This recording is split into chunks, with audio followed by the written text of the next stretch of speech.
Good morning ulit. At so ngayon ay nasa lesson 7 na tayo sa ating subject na Epistles of John. At pasadaan ko lang ng konti yung ating last na natalakay dahil sa kasama ito sa exam ninyo.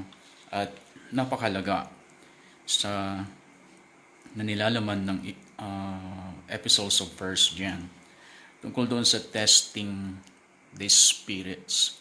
Napaka-importante yan dahil pag hindi tayo marunong mag-test ng spirits ay madali tayong malinlang.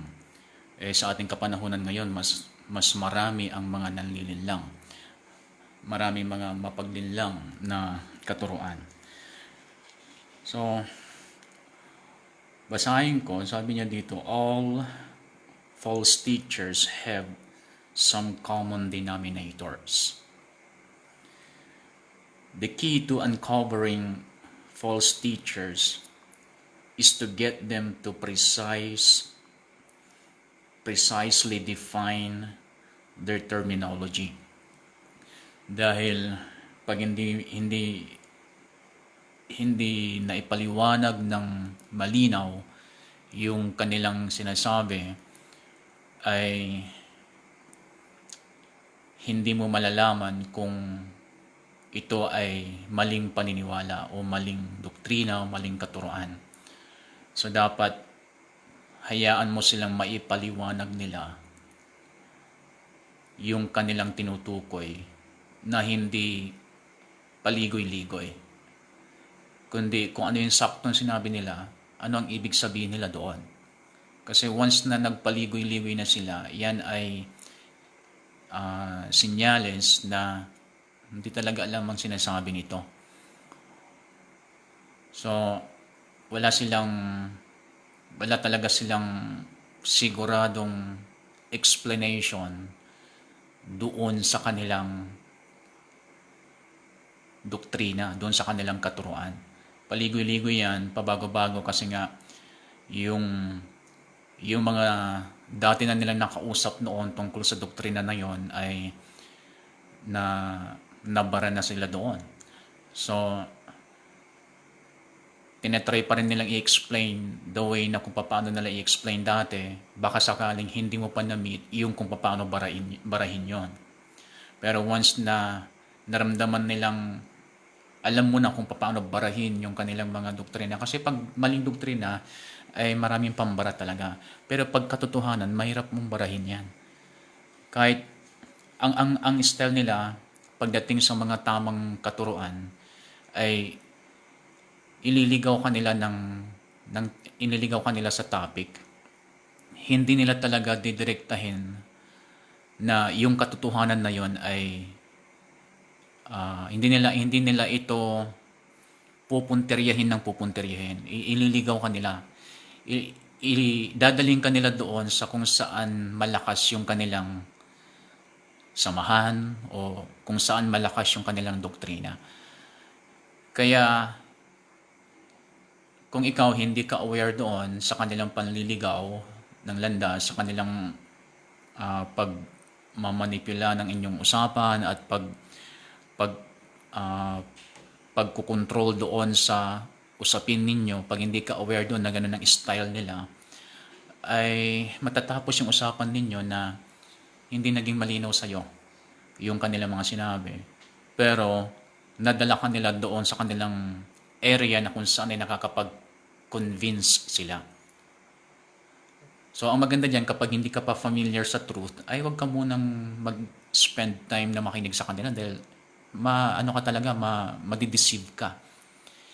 Bago ka makinig sa kanilang mga doktrina, i-familiarize mo muna yung sarili mo sa mga tamang katuruan ng Biblia. Huwag kang, hindi pwedeng sabihin mo na I am searching the truth kamo tapos sa kung kani-kanino ka na makikinig. Maliligaw ka ng landas noon. Madideceive ka. Dahil ang bawat maling doktrina, mayroong silang disenyo dyan kung paano ito i-present ng katanggap-tanggap. Alam na nila yon. Alam na nila kung saan sila natalo dati sa debate, kaya alam na nila kung paano i-present yung kanilang doktrina para ito ay hindi mahirap tanggapin. Ngayon, kapag ikaw sinasabi mo magre-research ka, hanapin mo kung ano talaga ang tama, hanapin mo kung anong katotohanan, ang kailangan mo talaga ay Biblia at gabay sa mga nagtuturo ng talagang tunay na nilalaman nito. At paano ka makakasiguro doon? Mamaya makikita pa natin kung ano yung mga paraan kung paano i-test ang spirits, ang bawat espiritu na nasa likuran ng mga katuruan o nasa likuran ng mga nagtuturo. Basta ang importante dito ay ano ba talaga kaagad ang sinasabi nila. For example, bibigyan ko kayo ng isang specific na topic concerning Trinity. Kasi pagka ikaw ay kinukumbinsi nila, they will agree with you about the Trinity, about God the Father, God the Son, and God the Holy Spirit. And they will agree with you sa lahat ng sasabihin mo about Trinity. But how about them? What is their stand about Trinity? Let them define it. Kasi hindi ibig sabihin na uma-agree sila sa iyo sa sinasabi mo, ay naniniwala sila sa sinasabi mo. Style lang nila yon para ikaw ay at least matinag nila yung pananalig mo doon sa doktrina na yon. At least mabigyan ka nila ng doubt. Yan ang kanilang unang target. Ang unang target ng mga false teacher na mayroong dalang false teaching ay para matinag lang yung paninindigan mo doon sa katuruan na yon. Bibigyan ka nila ng konting doubt pero hindi ka pa nila lulubos-lubusin doon. Bibigyan ka nila ng doubt hanggang sa nag-oobserba yan kung tatawag ka sa kanila or magtatanong ka sa kanila. Kasi kung saan nagtanong ka na sa kanila, alam na nila yon. Mayroon na sila agad strategy number 2 pag ikaw ay nagtanong na sa kanila. Alam na nila yon na nagkaroon ka na ng doubt doon sa pinaniniwalaan mo.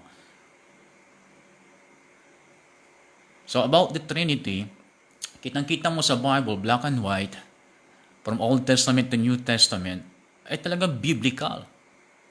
There is one God in 3 persons talaga. God the Father, God the Son, and God the Holy Spirit. Pero ang mga false teacher, mga false belief, mga kulto na tinatawag, hindi sila naniniwala doon. Sasabihin nila na ang Trinity ay gawa-gawa lang ng tao. Sasabihin nila na ang Trinity ay imbento lang ng tao. Hindi, yun ay kakulangan ng pagsasaliksik lang yun ng Biblia.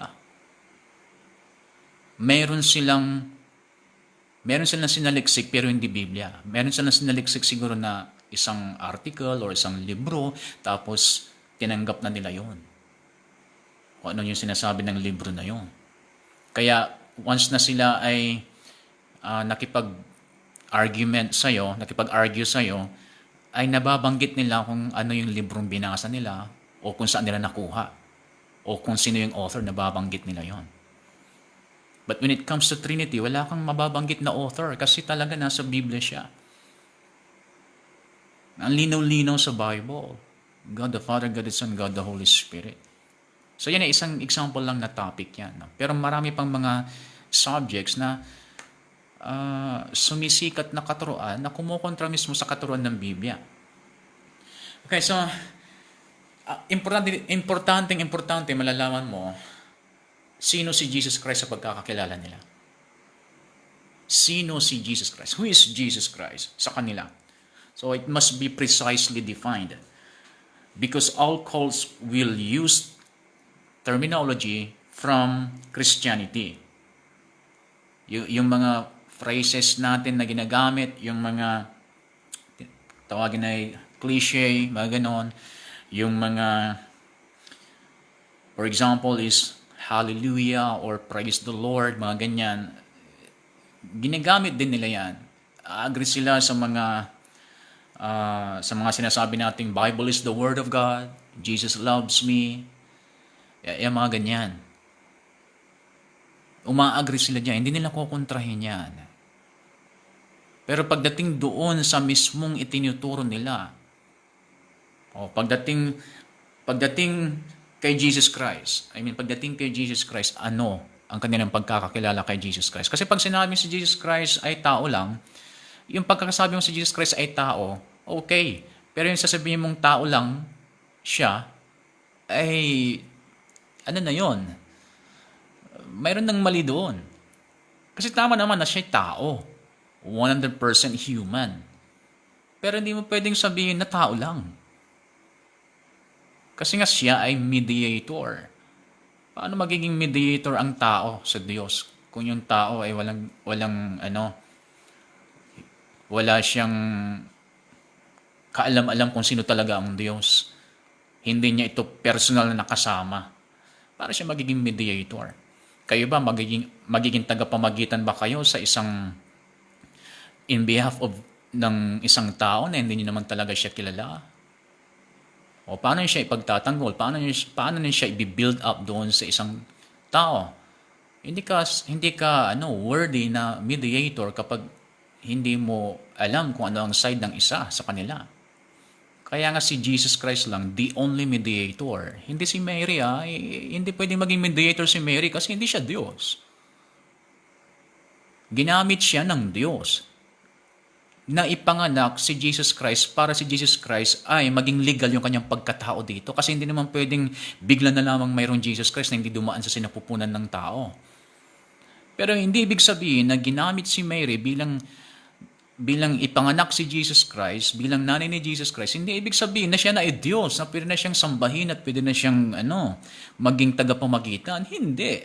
Ang tagapamagitan is si Jesus Christ. Bakit? Kasi 100% God and 100% man. Alam niya ang side ng bawat isa. Alam niya ang side ng bawat side. Kaya siya lamang ang pwedeng maging mediator natin. Wala nang iba. At hindi mga apostoles, hindi mga propeta, hindi sila pwedeng maging mediator. Although nandun na sila sa langit, hindi pwede.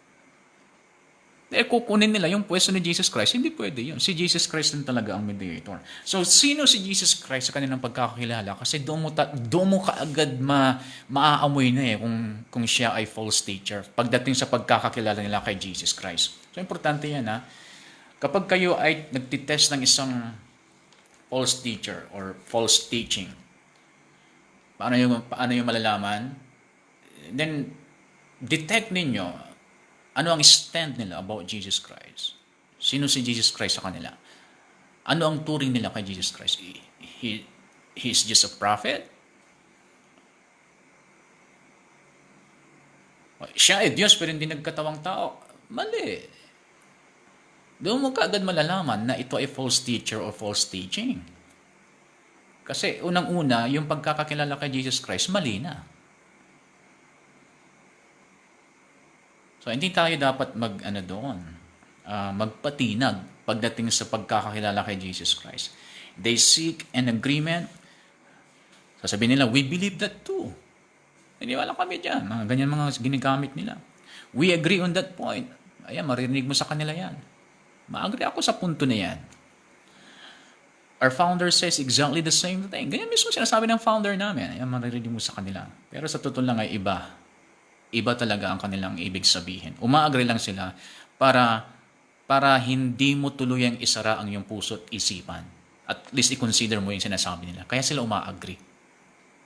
Kasi kahit anong usapin, pag ikaw ay inaagrihan, bukas ang puso mo. Bumubukas yung puso mo kahit sarado. Pag inaagrihan ka, bumubukas. Pero once na nag-disagree siya sa'yo, syempre, sinasarado mo yung puso mo din. So, define or all agreements, they speak of are surface agreements. So, sa ibabaw lang yung kanilang inaagrihan. Pero yung pinakalaman, iba talaga ang sinasabi nila. They have double meanings of the words. The meanings they take will not stand up to sound word study. Okay, hindi talaga yung way pa lang ng pag-explain nila ng scripture ay Masasabi mo out of context eh. Out of context yung sinasabi. Meron silang specific na kinuha lang na word doon na ito ini-emphasize kaagad pero nababaliwala yung buong kabuuan ng isang sentence sa Bible. Kukuha sila ng isang specific word doon na gagawin nilang patunay na ang kanilang sinasabi ay biblical. Kasi alam sa totoo lang, lahat ng gusto mong gawing paniniwala, mahanapan mo sa Biblia na pwede kang humanap ng scripture verse para sabihin mong totoo yung sinasabi mo. Ang dami kang makukuha sa Biblia na pang back up doon sa sinasabi mo. Pero hindi ibig sabihin na ito'y totoo. Although nakakuha ka ng isang scripture verse na magbaback up doon sa salita, doon sa isang subject na itinuturo mo. Hindi mo pwedeng gawing out of context. Sa atin, kumukuha tayo ng mga ibang word sa mga ibang scripture verse to emphasize the other point of other verse. Hindi para i-isolate lang siya or kumukuha lang tayo ng gusto natin. Once na nag-emphasize tayo ng isang thought sa isang verse, ang purpose natin nun, kaya natin ginagawa yun, kasi mayroong the same thought sa ibang verse. At kinukonfirm natin na ito ay nasa Biblia, na hindi lamang iisang scripture verse ang kanyang kinalalagyan. Pero pagka false teaching ay hindi nila binabalanse sa ibang verse. Kukunin nila yung thought sa isang verse out of context, doon na sila mag-stick. Yun ang kanilang i-emphasize. Sa atin, ulitin ko, kumukuha tayo ng specific thought or specific idea sa isang verse. Dahil pag nagbasa ka ng isang sentence, ang daming direction yan. Every word, ang daming ibig sabihin yan. At hanapin mo pa bakit yung word na yun ang kanyang ginamit. So, pwede naman yung ganitong word, mga ganyan. So, pag nabasa ka ng isang sentence, huwag kang mag-conclude lang kasi ang daming ibig sabihin nun. Ang dami pang ibig sabihin nun. Kaya sa atin, once na meron tayong kinu-communicate na isang importanteng kaisipan o importanteng katuruan, ito ang dahilan kung bakit kumukuha tayo ng isang thought lang sa isang verse kasi meron na tayong ini-emphasize na nakita na natin sa ibang verse. Hindi natin kinukuha yan dahil yun ang gusto natin. Nakita na natin sa ibang verse. Hinahanapan natin ng mga supporting verse, kumbaga. Yun ang purpose ng ating pagkuha ng specific thought sa isang verse. Ngayon, pag ito ay ituturo natin word by word, then yan ay isang pamamaraan ng pagtuturo ng salita ng Diyos na kung tawagin natin ay textual. Hindi naman tayo lagi textual nagtuturo. Kagaya sa akin, ang style ko ay thematical. Kuha ko ng isang team, and sa team na yon ay emphasize ko yon sa iba't ibang scripture verses. Kasi pagka textual yung gagamitin ko, ay ang daming direction kasi. Which is okay sa Bible study, kasi Bible study nga. Pero sa akin kasi meron akong gustong i-emphasize, na gustong kong maging malalim doon yung mananampalataya at maisagawan niya ito kasi pagka nakafocus lang doon ay madaling maiwan sa isip niya at madaling i-emphasize. Kaya yun ang aking nakasanayang pagtuturo. Dahil hindi ko naman maituturo ang buong Biblia sa isang taon. O kahit gamitin ko pa ang textual style ng pagpipreach, hindi ko matatapos yung Bible sa isang taon. At kahit matapos ko pa, I doubt na matatandaan nila yung aking tinuro. Kaya ako ay nasa thematical type of preaching ako. Dahil kahit matagal, at least kung ano man yung itinuro ko ay na-emphasize ng gusto. Yung mga ibang thought na lang doon sa mga scripture verse na yun, ituturo ko na ulit yun sa mga susunod as the Spirit leads. Ganun lang yung purpose natin kung bakit tayo kumukuha ng isang thought sa isang verse. Okay? Pero sa mga false teacher ay talagang kukuha yan ng specific thought sa isang verse and then yun ang kanilang i-emphasize. Doon na sila magpo-focus. Yan ay mali. Okay, so who is Jesus? No? Yan ang alamin nyo kaagad. Paano ko malalaman ng isang nagtuturo ay totoo o mali, false teacher o hindi? First ay alamin mo, sa lahat ng kanyang sinasabi, tinan mo yung mga dati nang itinuro niya, sino si Jesus Christ ayon sa kanyang pagkakakilala. Ano ang tinuturo niya tungkol kay Jesus Christ. At malalaman mo yun kung itinuturo lang niya si Jesus Christ o talagang kilala niya si Jesus Christ. Kasi ako alam ko yan kapag ang isang preacher, isang pastor, alam ko yan kung itinuturo lang niya si Jesus Christ kung talagang meron siyang deep relationship kay Jesus Christ. Alam ko yan. Madaling magturo. Aralin mo lang yung skills ng teaching, makakapagturo ka na. Aralin mo lang yung preaching skills, makakapag-preach ka na.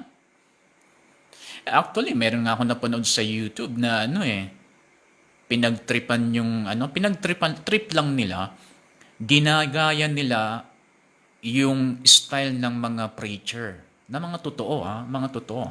So, nagkaroon sila ng training, mayroon silang isang tao na tinrain nila na gayahin yung preaching skills. Yung preaching skills na kung saan ay mapaparepent mo yung mga nakikinig at mapapabigay mo sila ng offering nila. Yun ang purpose nila.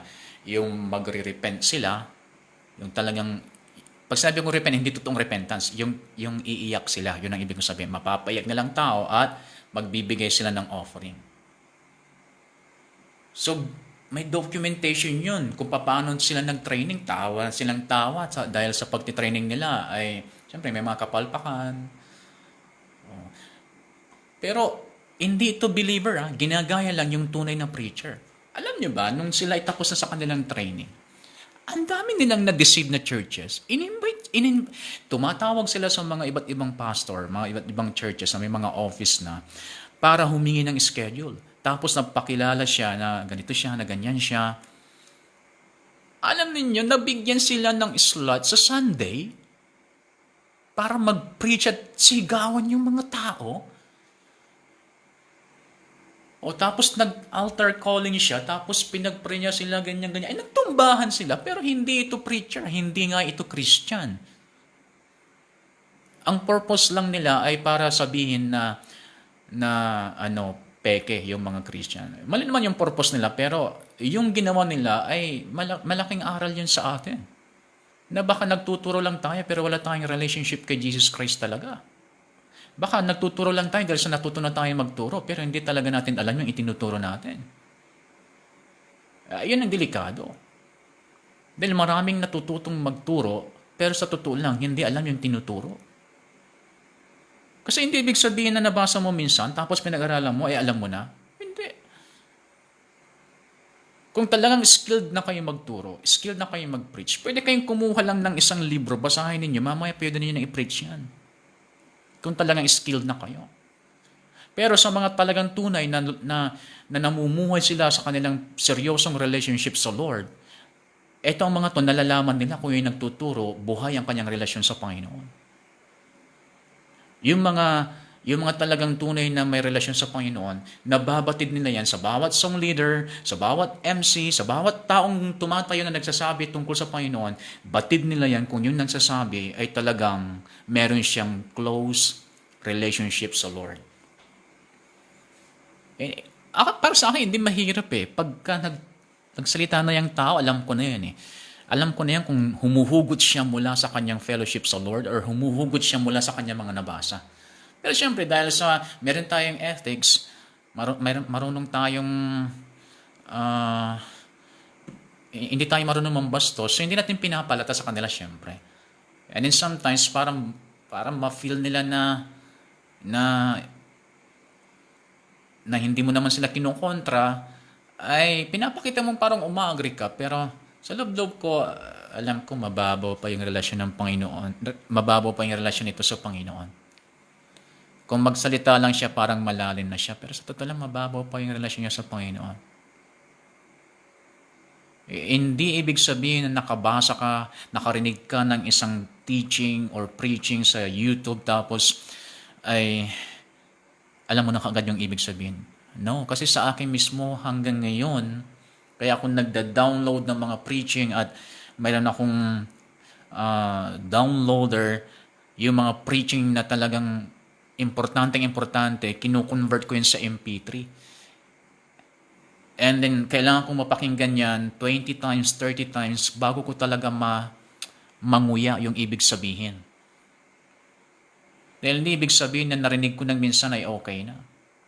At dahil sa kasanayan kong ito, na fina-familiarize ko yung aking sarili sa truth, sa Word of God, pag nakarinig ako ngayon ng isang preacher, alam ko na kaagad kung mali. Kasi na-familiarize ko na yung aking sarili sa truth. So alam ko kung yung nagsasalita na ay truth pa yung sinasabi niya at alam ko kung sinasabi niya ito ayon sa leading ng Holy Spirit at ayon sa anointing na nasa Kanya. And so, next is, kailangan mo malaman sa kanila kung paano nila i-define ang sin and its absolution. The sin and its absolution. Ano ang kanilang teaching? Ano ang kanilang stand when it comes to sin and how to get rid of sin? Ano ang kanilang belief dyan? Ano ang kanilang teaching? Kailangan, importante ito kasi pagka they all have a wrong definition of sin and its absolution. How to get rid of sin. Pag sinabing absolution, how to get rid of sin. The reason that they have a wrong definition of sin and its absolution is because their definition of Jesus is wrong. Yan ay kasunod niya. Una sa lahat, mali ang kanilang pagkakakilala kay Jesus Christ. At dahil mali ang kanilang pagkakakilala kay Jesus Christ, ang susunod na makikita sa kanila dyan is yung definition nila sa kasalanan. Mali ang kanilang idea about sin at how to overcome sin and how to be free from sin, hindi nila alam. Basta sasabihin nila sa iyo mga do's and don'ts. Yan ang kanilang remedyo. Yan ang kanilang, how to get rid of sin is about do's and don'ts.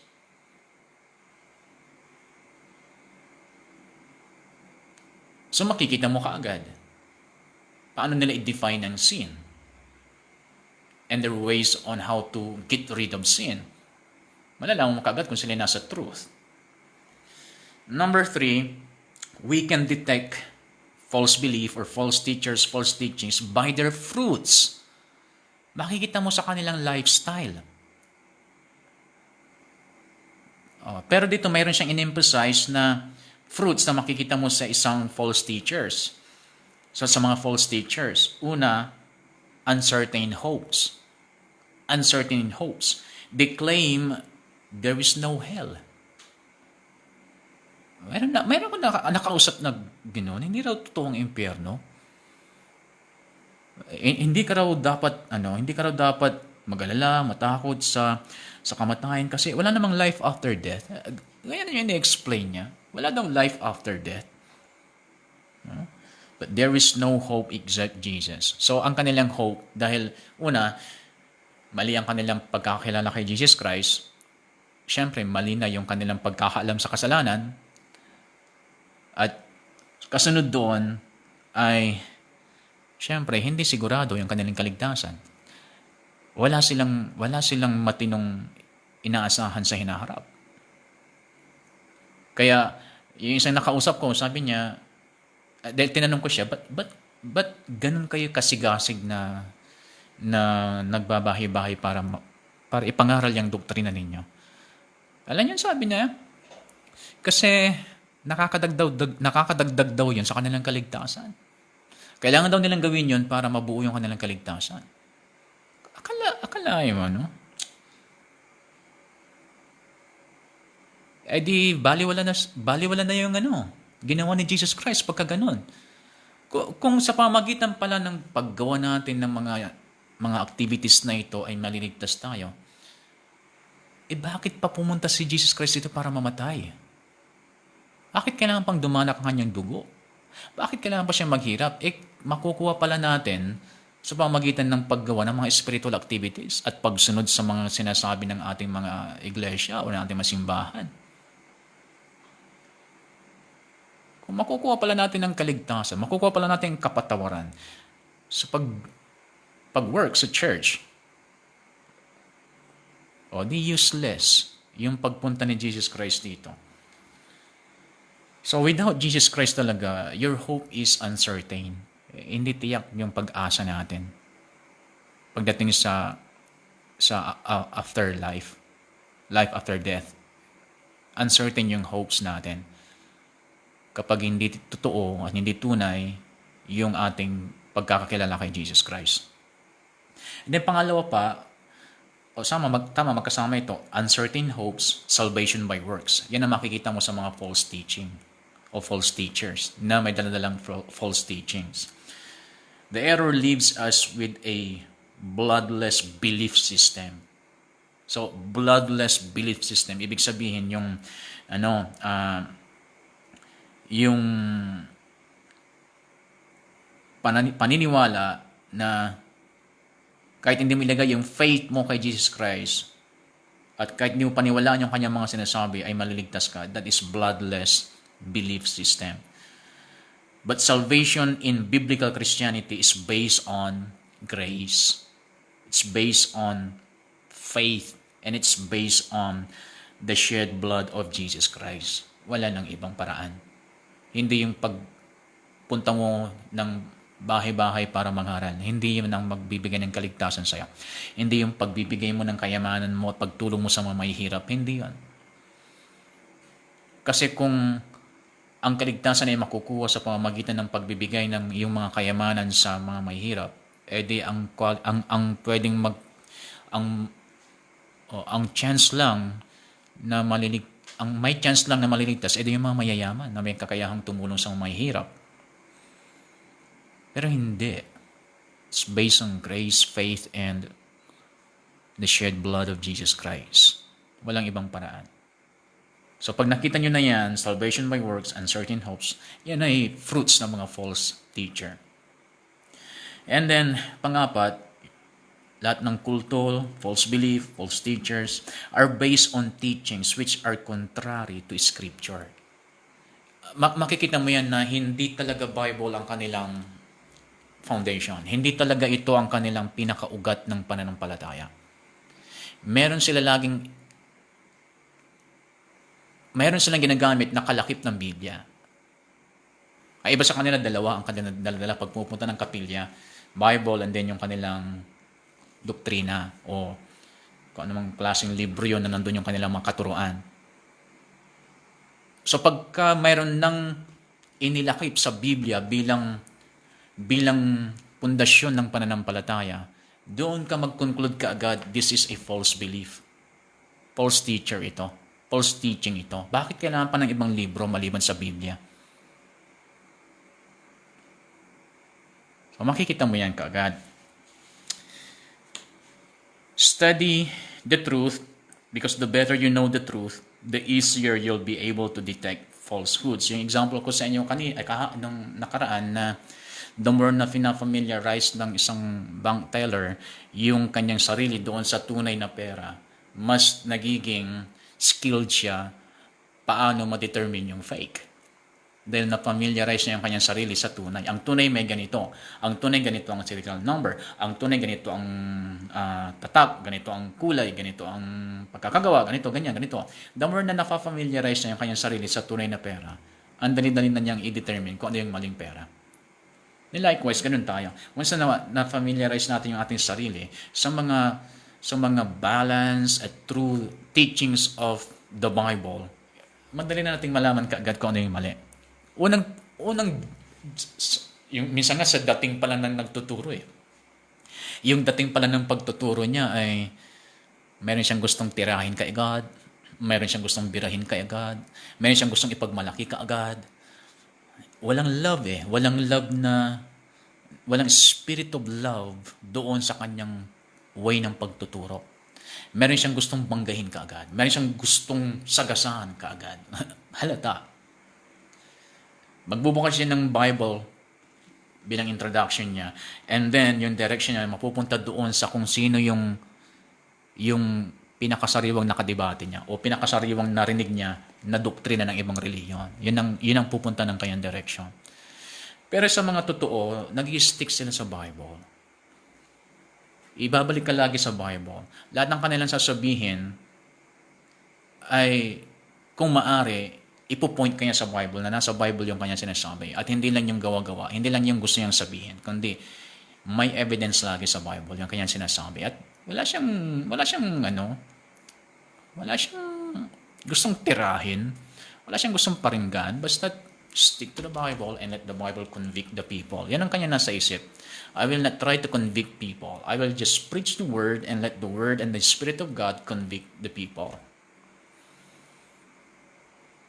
Yan. Pero pagka false teacher, they will do their best.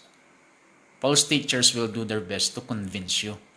At kahit na minsan ay naiinis ka na, sige pa rin sila. They will try to convince you. Pero yung mga true teachers of the Word, they will preach the Word and they will leave to the Spirit of God and the power of the Word yung conviction sa puso ng mga tao. Kasi alam nila yon, the Word of God will not return to Him void.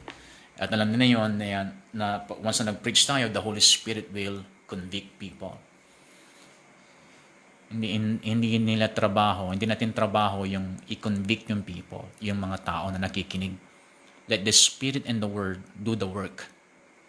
Huwag mong gawin yung work ng Holy Spirit. Your job is to preach.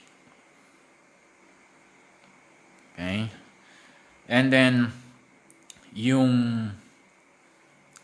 number 5 is, yung number 4, cults or false belief are based on teachings which are contrary to Scripture.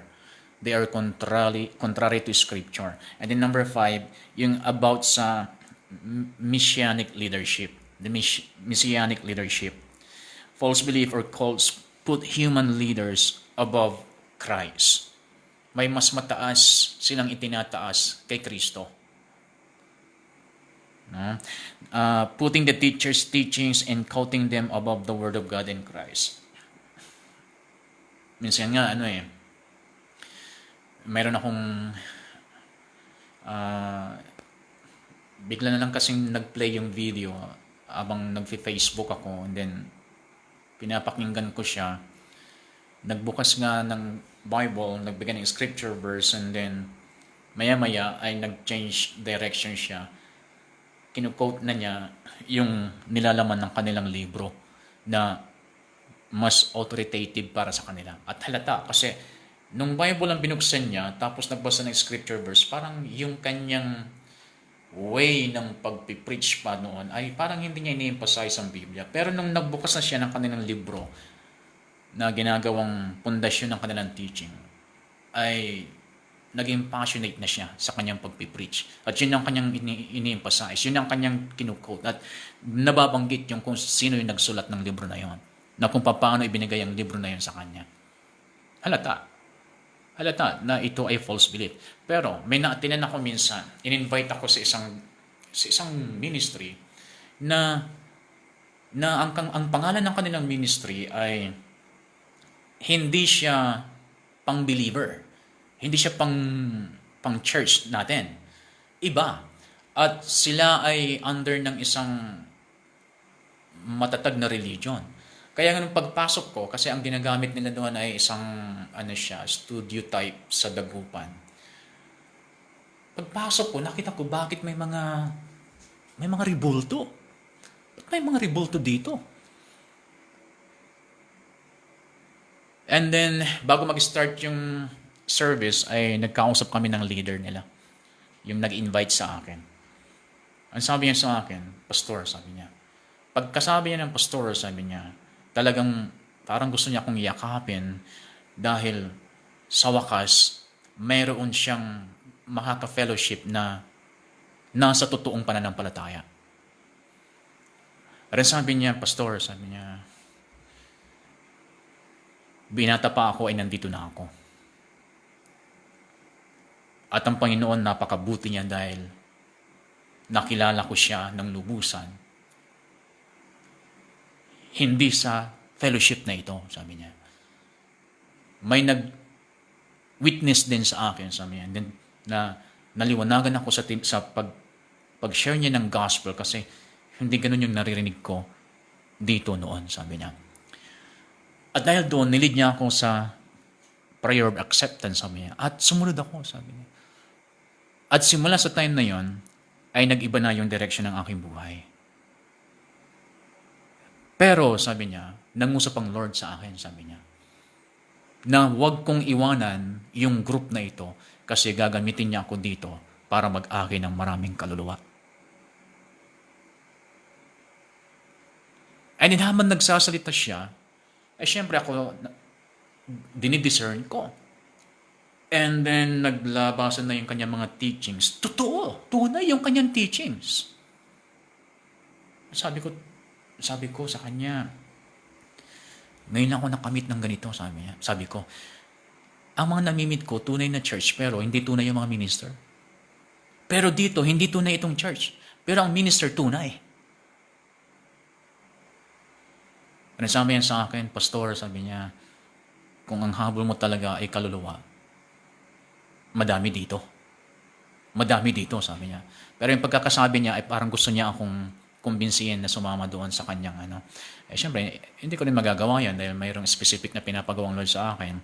Pero sabi ko, anytime, ay imbitahan mo lang ako dito, sasamahan kita, pero hindi ako makakapagbigay ng 100% commitment. Dahil meron din akong mga inaasikaso na ministry ka ako. Walang problema, importante ay sasamahan ninyo ako at sa wakas may naniniwala sa akin, sabi niya. Kasi ang daming nagbabati ko sa kanya, ang daming hindi naniniwala sa kanya. Yung mga bumabati ko sa kanya ay ipinagmamalaki na kasi yung kanilang mga samahan na full gospel na church. Pero gaya ng sabi ko, ang dami mga tunay na church pero yung minister hindi tunay. Pero may mga tunay na minister na ang kanilang kinalalagyan ay maling church.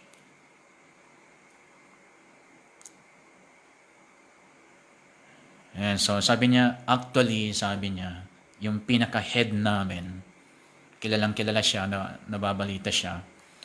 Sabi niya, nung siya'y nakausap ko, sabi niya, ganun din pala ang kanyang purpose para mag-akila ng kaluluwa. At huwag kang mag-alala, pastor, sabi niya. Yung mga nakikita mo dito, sabi niya, nandyan lang yan, sabi niya. Para lang hindi sabihin ng relihiyon na pinagpapasubmitan namin, sabi niya. Para lang hindi nila sabihin na kinakalaban na namin sila or pumupunta na kami sa ibang paniniwala. Hindi, yan lang yan. Pero sa mga napapatanggap namin, sabi niya, once na nagtanong sila tungkol sa paglago sa pananampalataya, then ini-endorse na lang namin sila sa mga ibang church. Sa mga ayaw, kasi namulatan nila na ganito na talaga yung kanilang pananampalataya, yun ang dahilan kung bakit nandito pa rin kami. Ginagabayan namin sila, sabi niya. Ito tunay. Madidetect mo tunay ang puso niya at tunay yung mga doktrina niya. Ang problema lang, nasa maling ministry siya. Pero okay lang kung yun ang direction ng Lord sa kanya. Hindi naman tayo pwedeng mag-judge sa kanya na mali yung kanyang ginagawa kung yun ang pinapagawa ng Lord sa kanya. Di mas gusto ko pa yun. Dahil at least kahit maling church yung kanyang kinalalagyan, at least nakakapag-evangelize. Kaysa doon sa mga nasa tamang church pero hindi nag-i-evangelize. Di ba? May bahagi ng katotohanan na nasa kanya na wala sa atin. And then next is the claim to the one true religion. Mararamdaman mo yan sa kanila, kami lang yung tama. At ang nakakalungkot, may mga kaanib o may mga kapatiran tayo, kapanalig natin na nasa ibang pangalan, nasa ibang church na ibang pangalan, na mahalata mo sa kanila na sila lang yung maliligtas pag sila nagsalita. Kapanalig natin ang mga ito. At para bang kung hindi ka kasama doon sa kanilang ministry ay parang inferior ka. Para bang hindi ka tunay na bahagi ng katawan ni Kristo pag sila magsalita sa'yo. Dahil yung pangalan ng kanilang church kasi ay sikat at malaki na yung gawain nila, international na. Kung magsalita sila ay parang sila lang yung nasa katotohanan. Yan ang din ang mali. Yun ang mali nila. Kasi nadideceive sila. Wala naman siguro problema doon sa head nila, yung mga sumusunod lang. Katulad sa ating presidente, di ba? Or sa ibang government leaders na sila mismo hindi sila maangas. Pero yung mga bodyguard o yung mga supporters nila, yun ang mga maangas. Katulad din sa atin yan, sa mga ministry. Walang problema doon sa mga head ng ministry nila. Ang problema yung mga lay leaders na mali tuloy yung pagkaka-build ng kanilang reputation ng ministry dahil sa mga lay leaders. And then ang mga iba sa kanila, dahil nga sinasabi nila na sila lang yung tama, then mararamdaman mo at mahalata mo kapag sila'y nag-akay, may halong pananakot. Na kapag hindi ka aanib sa kanila, then sa impyerno ka pupunta. Kung hindi ka aanib sa kanila, hindi mapapahamak ka. Gagamit sila ng takot para ikaw ay makumbinsi. And then next is number 7 is anything that is not from God does not glorify Jesus. So ang laging naitataas yung founder. Ang laging naitataas yung leader. Ang laging naitataas yung pangalan ng fellowship. At kahit nasabihin pa nilang ang pangalan ng kanilang fellowship ay Jesus Christ Fellowship, pag nandun ka na sa loob, alam mo na hindi si Jesus Christ talagang naitataas. Inilagay lang ang pangalan doon sa fellowship, pero pagdating sa loob, hindi si Jesus Christ ang naitataas. So, sa atin mismo, maging careful tayo doon na pag tayo nagtuturo, be sure na si Jesus Christ ang nag-glorify. And then, may ilang minuto pa tayo. So, ito sasabihin ko lang ito. Denial of Christ's humanity or humanity. Denial of Christ's humanity is serious because it denies the teaching of the scriptures and it robs him of his right to be my Savior. So, this is a serious matter. Kapag ang isang paniniwala ay dinidinay niya yung pagkatao ni Jesus Christ. Denial of Christ's humanity is serious because it denies the teaching of the scriptures and it robs him of his right to be my Savior. Then on the other hand, denial of Christ's deity, ito naman yung pagka-Diyos ng ating Panginoon. Denial of Christ's deity is serious because it denies the teaching of the scriptures and it robs of his power to be my Savior. So, importante, seryosong bagay ito na kailangan ng isang tao, yung kanyang faith ay nandoon sa deity and the humanity of Jesus Christ. Hindi siya one-sided lang na, Diyos lang siya, hindi siya tao. O tao lang siya, hindi siya Diyos. Hindi. Talagang magkasama yon. It robs him of his power to be my Savior pagka dinideny natin yung kanyang humanity and his deity.